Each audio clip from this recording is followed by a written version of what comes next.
Hello and welcome to another Disney reading. We've got March 4th, which is Disney's Lady and the Tramp, Don't Mock Jock. Aunt Sarah had only just arrived to look after the baby while Jim Dear and Darling were away, but already her Siamese cats, Si and Am, had caused nothing but trouble.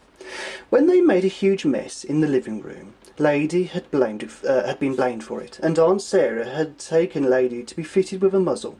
Meanwhile, left alone in the house, Si and Am had discovered the doggy door that led out of to the garden. "What works for the doggies works for kittens too," hissed Si.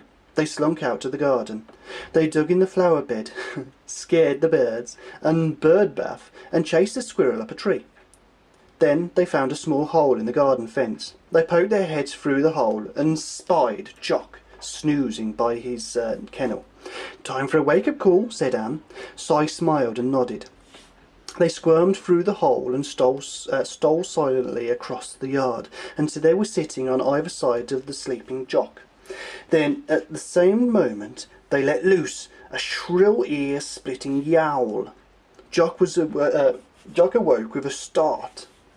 By the time he had identified the culprit, Si and Am were halfway across the lawn, heading for the fence. Jock tore after them, barking, but in a flash the cat squirmed through the small hole and went out of Jack's reach. The opening was too small for Jock. He had to be content with sticking his head through and barking at the cats as they strolled casually up the back steps of the lady's house and through the doggy door. Then they collapsed in a laughing fit on the kitchen floor. "Dogs are so dim-witted," Si cackled.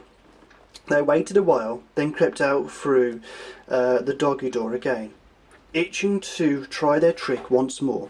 Peeking through the hole in the fence, they spied Jock's eyes closed, lying in front of his kennel. They squirmed through the hole and crept towards him, but this time Jock was ready for them.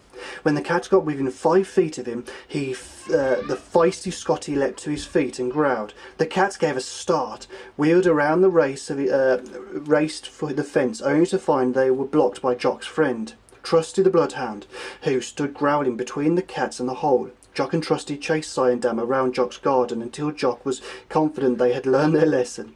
Then they allowed the cats to retreat through the hole in the fence. This time they didn't stop running, and they were up and back the steps through the doggy door and safely inside. Inside they stayed. So if you like that story, click like. If you'd like to see more, click subscribe. And the next one will be The Parr Family, The Incredibles. Bye bye.